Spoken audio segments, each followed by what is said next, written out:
Maintenant, encore beaucoup d'actions aujourd'hui en marge de cette campagne présidentielle aux États-Unis, alors que notamment Donald Trump voit deux de ses causes être devant les tribunaux. Guillaume Lavoie est membre associé à la chaire Raoul Dandurand. Il est avec nous cet après-midi. Bonjour, Guillaume. Bonjour, Marianne. Il y a à la fois sa cause concernant le paiement à Stormy Daniels qui se poursuit à Manhattan. On va en parler dans un instant. Mais il y a également la Cour suprême qui, donc, doit se pencher sur l'immunité comme ancien président de Trump. Guillaume, est-ce que je comprends bien que les observateurs s'attendent à ce que ce soit rejeté? Ça pourrait aller. D'abord, c'est une cause absolument fascinante, c'est-à-dire un président qui est en fonction, s'il pose des gestes, est-il susceptible de se faire poursuivre, soit au civil, soit au criminel? Au civil, c'est déjà clair, il ne peut pas être poursuivi pendant son mandat. Par exemple, au criminel, c'est autre chose. Et la thèse de Donald Trump et de son camp, c'est de dire, si vous ne me donnez pas l'immunité, pas seulement à moi, mais à n'importe qui serait dans le bureau ovale, eh bien, il va hésiter à poser certains gestes parce qu'une fois sorti de la Maison-Blanche, il pourrait être poursuivi sans arrêt. Alors, ça devient une espèce d'hypothèque sur son mandat et la présidence ne peut pas fonctionner comme ça. Et là, certains juges plus à gauche ont dit, mais si j'applique la même logique, est-ce que s'il y a l'immunité au plan criminel, est-ce que ça ne viendrait pas lui permettre de tout faire, sachant qu'il ne pourra jamais être poursuivi pour ça? Et en gros, la ligne est de savoir, il peut être poursuivi au plan criminel si ce n'est pas quelque chose qui est dans l'exercice de son mandat. Alors, la grande question, c'est le fameux 6 janvier et tout ce qu'il y avait autour. Est-ce que Donald Trump était un président en train d'exercer des fonctions présidentielles ou il était un candidat en train de manœuvrer en usant ou en usurpant les pouvoirs de la présidence pour se maintenir au pouvoir? Et la Cour ici devra trancher, est-ce qu'il y a une frontière sur l'immunité? Et ensuite, on retournera au procès général pour savoir est-ce que les faits évoqués sont de l'ordre de, appelons ça les actes normaux de la présidence, ou plutôt des actes illégaux d'un candidat. Et on s'attend à une décision quand?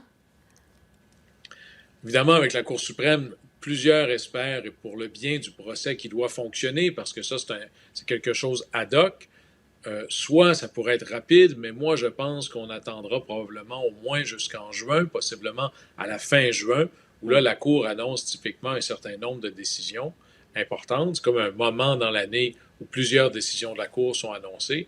Alors, la grande question ici, c'est pas juste qu'est-ce que la Cour va décider, mais quand est-ce que ce sera annoncé? Parce que s'il fallait que la Cour dise il y a une immunité totale pour le président, eh bien, ça fait tomber un certain nombre de causes. La cause au fédéral pour le 6 janvier, ça viendrait passablement plomber le cas de la cause du procureur en Géorgie, et ce serait une grande victoire politique pour Donald Trump. Alors, c'est pas vrai que parce qu'on est à la Cour suprême, que ça n'a pas d'impact dans la politique au quotidien, comme on l'a vu, par exemple, dans l'affaire Roe v. Wade sur le droit à l'avortement.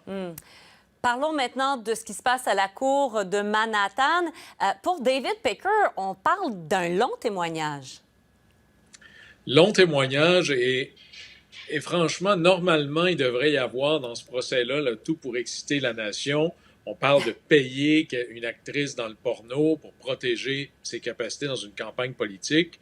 Mais il n'y a pas d'enregistrement ni de visuel. Alors, on n'est pas dans le procès O.J. Simpson.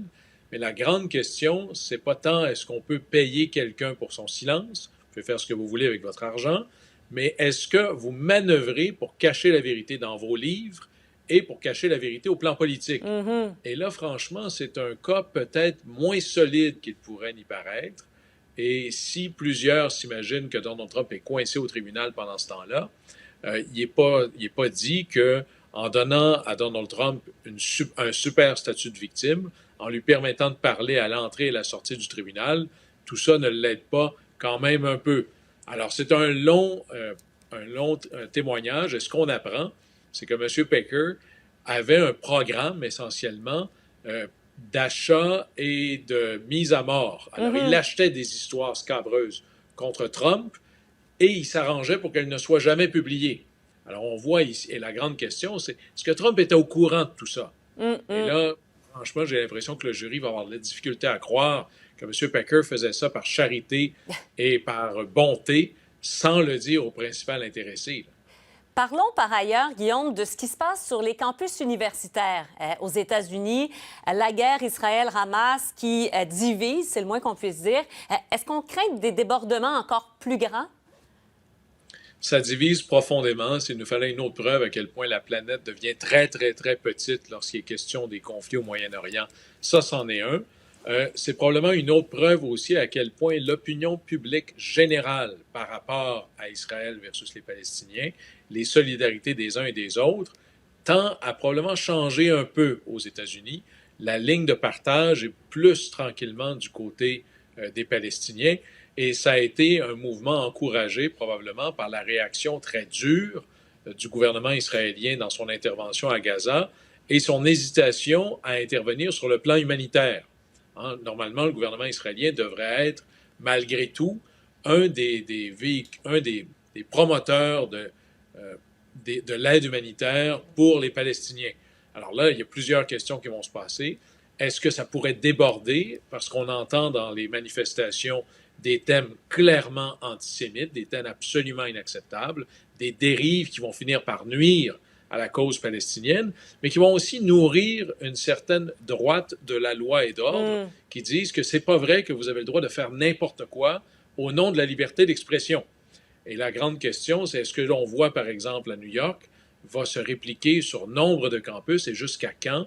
Là, point d'interrogation et un certain problème politique pour Joe Biden. Guillaume Lavoie, membre associé à la chaire Raoul Dandurand, merci beaucoup d'avoir été là. Au plaisir. Au revoir.